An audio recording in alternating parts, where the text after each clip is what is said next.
Hello dear students, this is Sangeeta Bhyana. Welcome back to my channel Prabhas.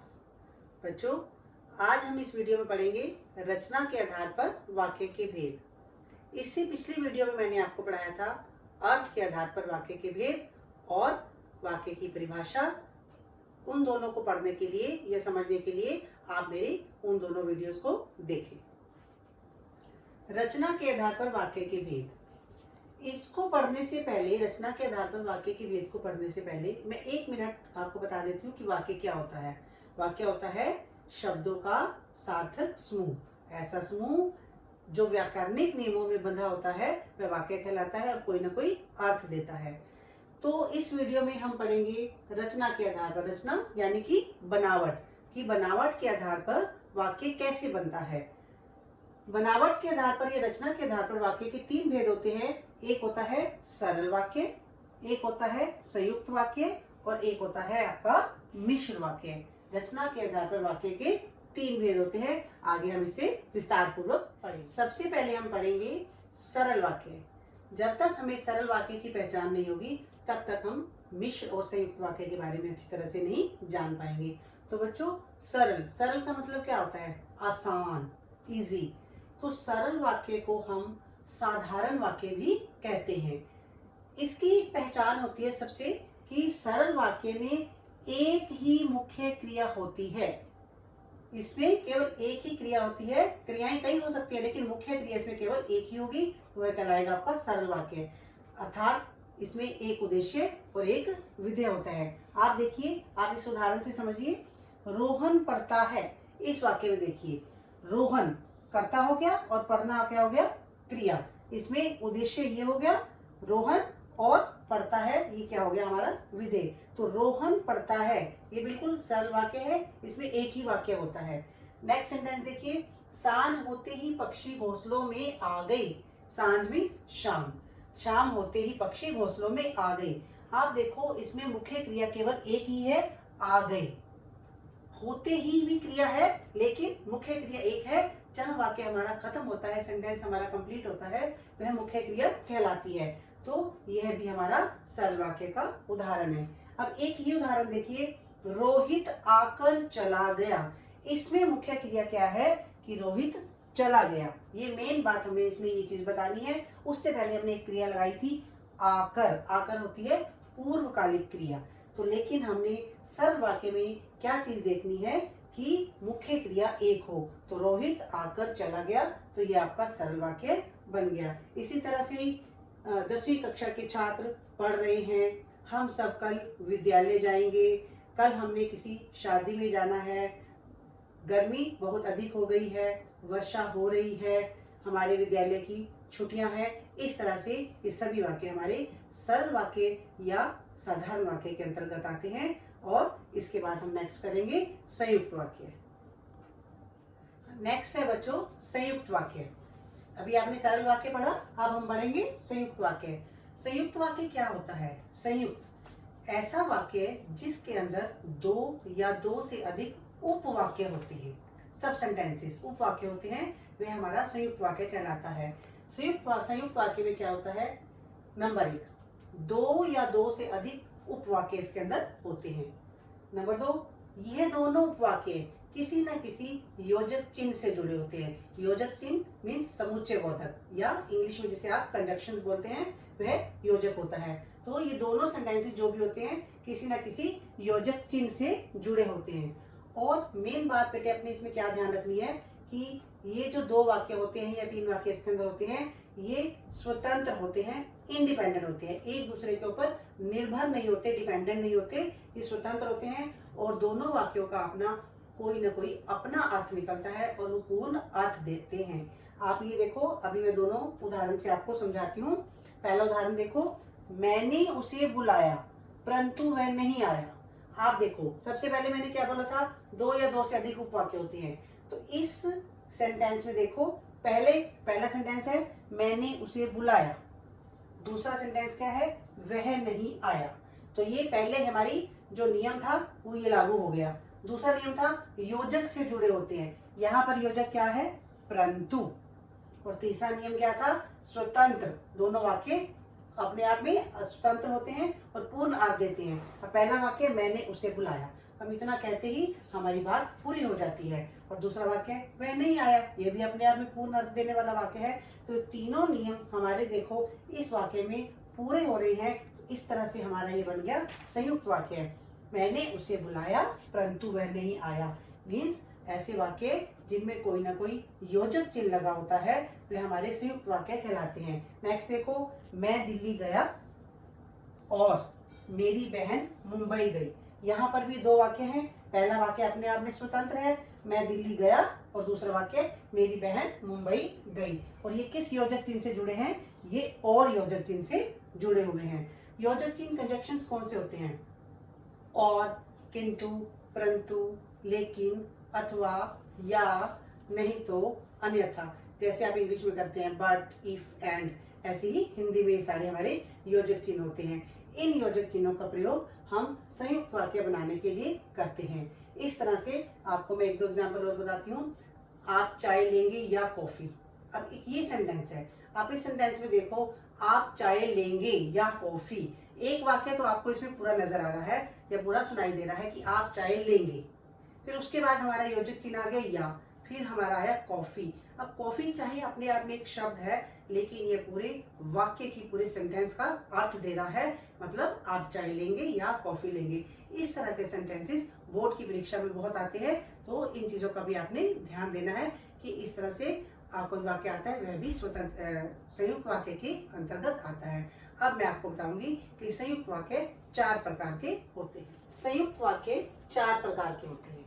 संयोजक संयुक्त वाक्य, विभाजक संयुक्त वाक्य, विरोध सूचक और परिणाम सूचक। सबसे पहले हम करेंगे संयोजक संयुक्त वाक्य। जैसे कि नाम से ही हमें पता चल रहा है कि संयोजक मीन्स जोड़ना। ऐसी स्थितियों में जब जो स्थितियों को जोड़ते हैं, ऐसे वाक्य जो दो स्थितियों को जोड़ते हैं, वह संयोजक संयुक्त वाक्य कहलाते हैं। और इनकी जो हमारे योजक चिन्ह है वो है और, तथा, एवं। जैसे मैं कल मुंबई गया था और मेरा भाई लखनऊ गया था। या ये देखिए, मेरे लिए दाल चावल बने हैं एवं बहन के लिए रोटी बनी है। तो इस तरह से जो वाक्य दो स्थितियों को जोड़ते हैं वे संयोजक के अंतर्गत आते हैं।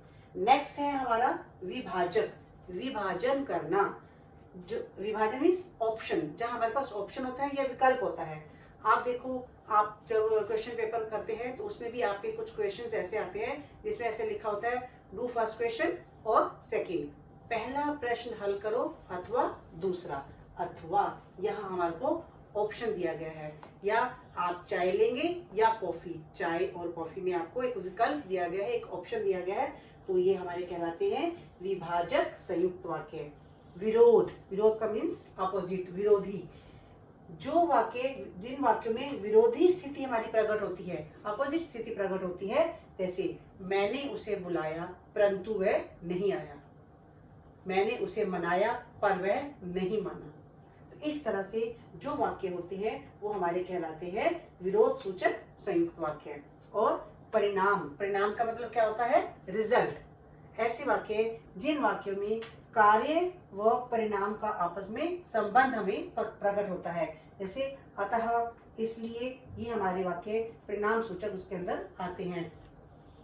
उसने परिश्रम नहीं किया इसलिए वह फेल हो गया, उसने काम किया अतः वह सफल हो गया। तो इस तरह से संयुक्त वाक्य के अंतर्गत हमारी 4 स्थितियां होती हैं, संयोजक, विभाजक, विरोध सूचक और परिणाम सूचक। आगे हम करेंगे मिश्र वाक्य। नेक्स्ट है बच्चों मिश्र वाक्य। मिश्र, जैसे कि नाम से पता चल रहा है मिक्स, मिश्रित हो जाना, किन चीजों का मिश्रण हो जाना। मिश्र वाक्य की क्या पहचान है? सबसे पहले बच्चे वाक्य की पहचान होनी बड़ी जरूरी होती है। मिश्र वाक्य में क्या होता है? 2 या 2 से अधिक उपवाक्य होते हैं। और ये जो उपवाक्य होते हैं, इन उपवाक्यों में एक तो होता है प्रधान, प्रधान मीन्स मुख्य उपवाक्य, और दूसरा होता है आश्रित। आश्रित का मतलब निर्भर, डिपेंडेंट। आश्रित उपवाक्य को गौण वाक्य कहते हैं और प्रधान वाक्य को मुख्य वाक्य भी कहते हैं। कभी कभी परीक्षा में क्वेश्चन भी पूछ लिया जाता है कि प्रधान उपवाक्य का दूसरा नाम क्या है, तो हम आंसर लिखेंगे मुख्य, या मुख्य का पूछा जाए तो प्रधान। ऐसे ही आश्रित उपवाक्य का जब पूछा जाता है तो हम लिखते हैं गौण उपवाक्य और गौण या आश्रित। इस तरह से वाइस वर्सा ये क्वेश्चन भी हमारे एक एक नंबर के कभी कभी 10वीं क्लास की बोर्ड की परीक्षा में आ जाते हैं। अब जो प्रधान उपवाक्य होता है वह होता है स्वतंत्र और आश्रित होता है प्रधान उपवाक्य के ऊपर निर्भर।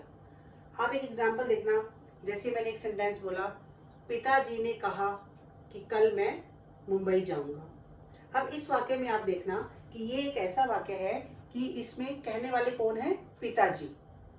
पिताजी ने कहा, अब उन्होंने क्या कहा कि कल मैं मुंबई जाऊंगा। कल मैं मुंबई जाऊंगा ये आपका कहलाएगा आश्रित और पिताजी ने कहा ये आपका कहलाएगा मुख्य वाक्य। इस तरह से आपको मैं एक तो छोटे से ट्रिक्स बताती हूँ जिससे आपको मिश्र वाक्य की पहचान करने में कोई भी मुश्किल नहीं आएगी। बड़ी आसानी से आप मिश्र वाक्य को पहचान जाओगे। अब इन उदाहरणों से हम समझते हैं कि मिश्र वाक्य की पहचान कैसे होती है। वेरी इजी, कुछ भी मुश्किल नहीं है। थोड़ा सा आप एक दो टिप्स का ध्यान में रखोगे तो आपको बड़ी आसानी से मिश्र वाक्य की पहचान करनी आ जाएगी। कहीं आपको क्रैम नहीं करना, कहीं आपको रट्टा नहीं लगाना, कुछ भी ज्यादा दिमाग नहीं लगाना। सिंपल से दो इसके नियम है, उसको आप जैसे ही समझोगे आपको आसानी से समझ में आ जाएगा। पहला सेंटेंस देखो बच्चों, अध्यापक ने कहा कि कल छुट्टी है। अब इस वाक्य में देखो, अध्यापक ने कहा, ये हमारा हो गया प्रधान उपवाक्य, ठीक है, और कल छुट्टी है ये हमारा हो गया आश्रित। अब हमें ये कैसे पता चला कि ये प्रधान और ये आश्रित है?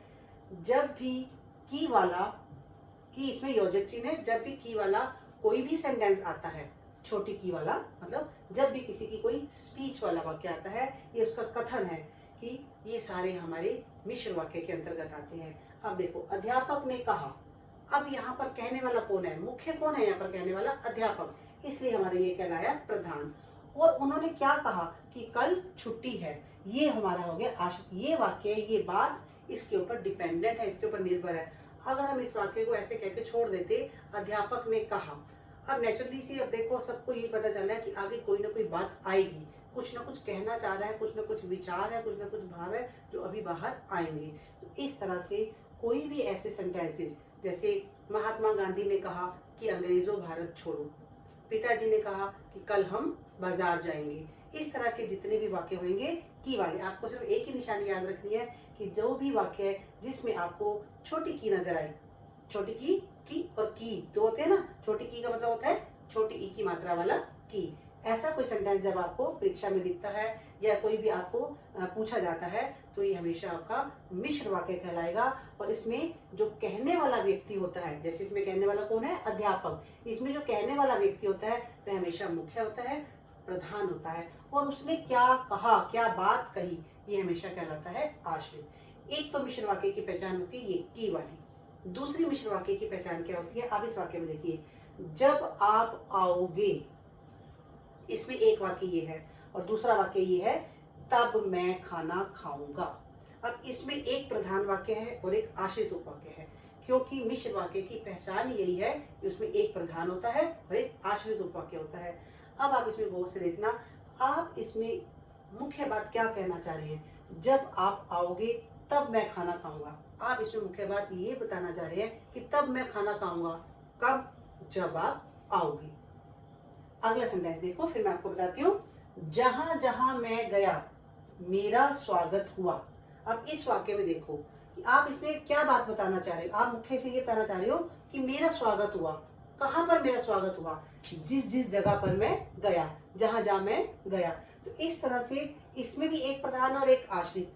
अब आपको मैं एक छोटी सी ट्रिक बता देती हूँ कि इसमें आपने प्रधान और आश्रित कैसे छांटना है। खास तौर पे इन दो वाक्य को देखो, आप इन उदाहरणों को यहाँ मैं बताती हूँ। पहले में देखो, इसमें क्या है? इन दोनों वाक्य में जब भी कोई एक वाक्य है, जो, जब, जिसने, जैसे, जिसको, जहां, ज्यों आदि से शुरू होता है वह होता है आश्रित और दूसरा क्या कहलाता है? मुख्य। अब इसमें देखो, तब मैं खाना खाऊंगा, यह आपका हो गया प्रधान उपवाक्य, और जब आप आओगे ये होगा आश्रित, क्योंकि मैंने आपको बताया है, जब, ज्यों, जैसे, जिसने, जिसको, जहां, ये सब हमारे आश्रित की निशानी होती है। और अगले में देखो, जहां जहां मैं गया, ये आपका कहलाएगा आश्रित, और मेरा स्वागत हुआ ये आपका कहलाएगा प्रधान। इसमें आपने ये नहीं देखना कि प्रधान वाक्य आपका आगे लगा है या पीछे लगा है, इससे कोई फर्क नहीं पड़ता। ये सेंटेंस आपका ऐसे भी आ सकता है, मेरा स्वागत हुआ, वहां वहां मेरा स्वागत हुआ, जहां जहां मैं गया, तब मैं खाना खाऊंगा जब आप आओगे। ये सेंटेंस आपका, ये वाक्य आपका ऐसे भी ठीक है और ये सेंटेंस आपका ऐसे भी ठीक है। सिर्फ आपने इतना सा ध्यान रखना है मिश्र वाक्य में कि की वाला वाक्य हमेशा मिश्र, और ऐसे वाक्य में जिसमें से एक वाक्य आपका जो, जब, जैसे, ज्यों, जिसने, जिसको ज से शुरू होने वाले होते हैं, वो आपका मिश्र वाक्य का उदाहरण होता है, और ज वाला आश्रित और दूसरा आपका प्रधान वाक्य होता है। अब आगे हम करेंगे मिश्र वाक्य के में जो आश्रित उपवाक्य होता है उसके भेद। अभी मैंने आपको बताया मिश्र वाक्य की पहचान कैसे होती है। मिश्र वाक्य में हमारा क्या था, एक प्रधान उपवाक्य और एक आश्रित उपवाक्य। अब जो आश्रित उपवाक्य होता है, आश्रित उपवाक्य के आगे 3 उपभेद होते हैं, हम वो करेंगे। देखो, सबसे पहले होता है संज्ञा आश्रित उपवाक्य, फिर होता है विशेषण आश्रित उपवाक्य, और थर्ड होता है क्रिया विशेषण आश्रित उपवाक्य। एग्जाम में आपका प्रश्न आता है, जैसे भी एक सेंटेंस आ गया कि मान लो हमने ये ले लिया, राम ने कहा कि मेरा भाई आया है, या जब तुम मुझे बुलाओगे तब मैं आ जाऊंगा। तो इस तरह से सेंटेंसेस आते हैं, उसमें से ये बोला जाता है, ये पूछा जाता है कि इसमें से आश्रित उपवाक्य छांटिए और उसका भेद लिखिए।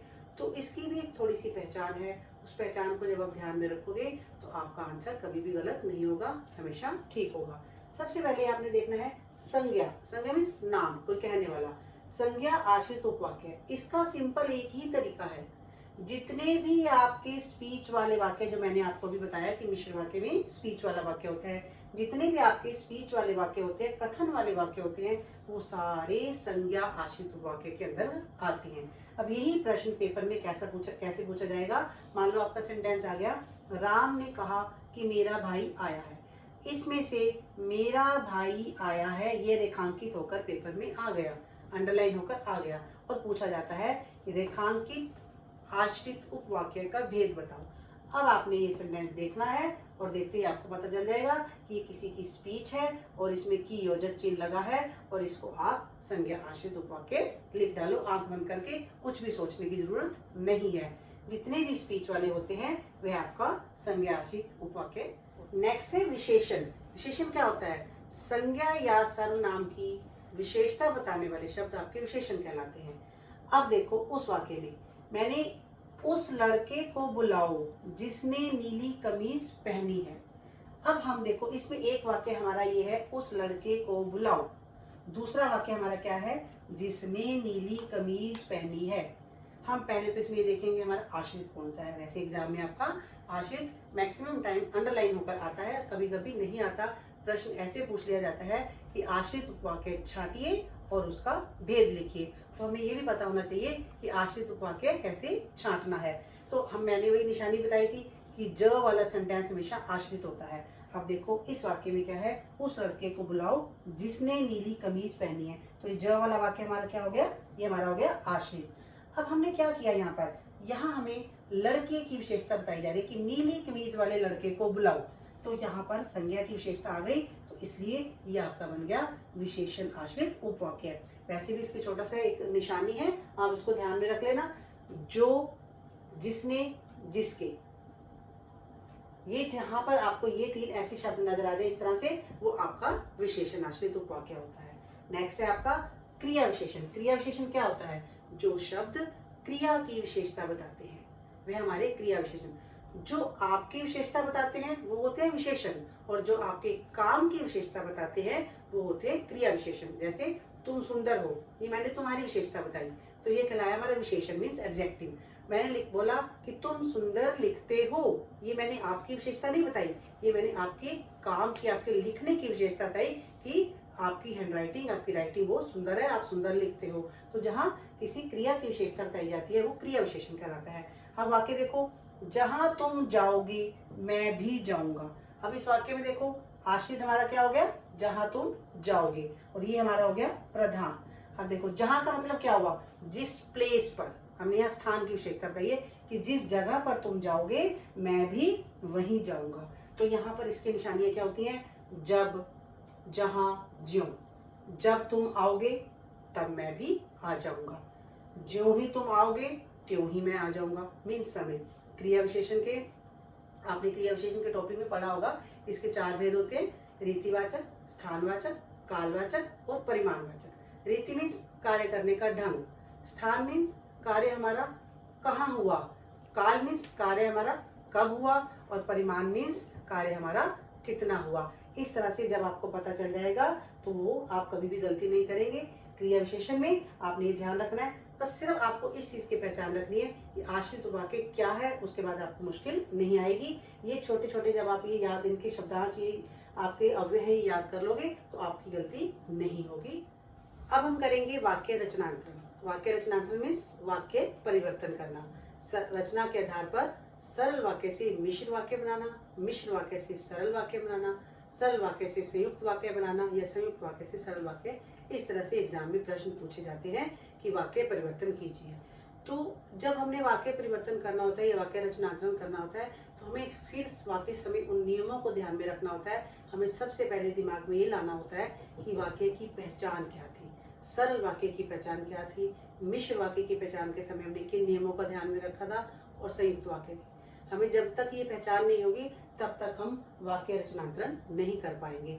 तो सरल वाक्य मैंने आपको जैसे बताया था, उसमें एक ही क्रिया होती है। मिश्र वाक्य हमारा की और जो जब वाले जो वाक्य होते हैं, और संयुक्त वाक्य हमारे कैसे होते हैं, जिसमें हम कोई ना कोई कंजक्शन लगाते हैं, योजक चिन्ह लगाते हैं। तो आओ देखो एक उदाहरण से हम समझते हैं। पहले की उदाहरण देखिए, मैंने एक वाक्य लिखा, बानी परिश्रम करके सफल हुई। अब ये हमारा एक सरल वाक्य है।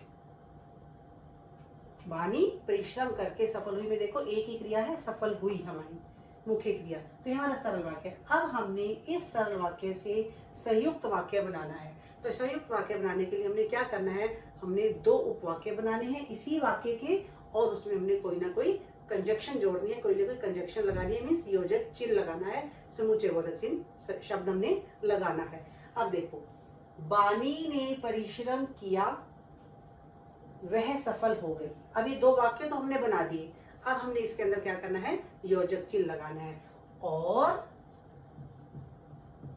वह सफल हो गई। ये हमारे बन गए 2 वाक्य एक ही वाक्य से। तो संयुक्त वाक्य की पहचान हमारी 2 या 2 से अधिक इसमें उपवाक्य होते हैं और किसी न किसी योजक चिन्ह से जुड़े होते हैं। तो बानी ने परिश्रम किया और वह सफल हो गई। इसी तरह से हमने सरल वाक्य से मिश्र वाक्य बनाना था। सरल वाक्य से हमने मिश्र वाक्य बनाना था। तो मिश्र वाक्य में वही, या तो हमारा सेंटेंस की वाला बनेगा या जो जब वाला। उसमें भी 2 ही वाक्य आएंगे, 2 उपवाक्य आएंगे हमारे। एक हम उसमें हमारा प्रधान होता है और दूसरा हमारा आश्रित होता है। तो हमने इस वाक्य को कैसे, मैंने ऐसे लिखा अभी, वानी ने परिश्रम किया, फिर मैंने ब्लैंक छोड़ा अभी, वह सफल हो गई। अब देखो हम इसमें क्या आएगा, वानी ने परिश्रम किया, जब वानी ने परिश्रम किया तब वह सफल हुई। बात वही है, बातें 2 ही हैं कि परिश्रम करना और सफल होना। लेकिन जब हमने ऐसे कर दिया, जब बानी ने जिस समय बानी ने परिश्रम किया तब वह सफल हो गई। ये हमारा इसमें प्रधान हो गया और ये हमारा इसमें हो गया आश्रित उपवाक्य। इस तरह से दोनों चीजें हमारे इसके अंदर आ गई। ये मिश्र वाक्य था। जैसे मैं आपको एक और सेंटेंस बताती हूँ। सरल वाक्य हमारा जैसे कोई है, पिताजी बाजार से फल लाए, पिताजी बाजार से फल लाए। हमने इसका संयुक्त वाक्य बनाना है, पिताजी बाजार गए और फल लाए। एक सेंटेंस देखिए, सरल वाक्य, मैंने शादी के लिए कार्ड छपवाए। अब हमने इसका मिश्र वाक्य बनाना है, मैंने जो कार्ड छपवाए वह शादी के लिए थे। और इसी का हमने अगर संयुक्त बनाना है, मैंने शादी के लिए मैंने कार्ड छपवाए और वह शादी के लिए थे। तो इस तरह से आप योजक चिन्ह को, नियमों को ध्यान में रखकर वाक्य रचनांतरण बड़ी आसानी से कर सकते हैं और आपको कोई भी प्रॉब्लम इसमें नहीं आएगी। केवल और केवल आपने सबसे पहले वाक्य की पहचान करना सीखना है, और वाक्य की पहचान करते ही वाक्य रचनांतरण में आपको कोई भी डिफिकल्टी नहीं आएगी और आपको इस बड़ी आसानी से समझ में आ जाएगा।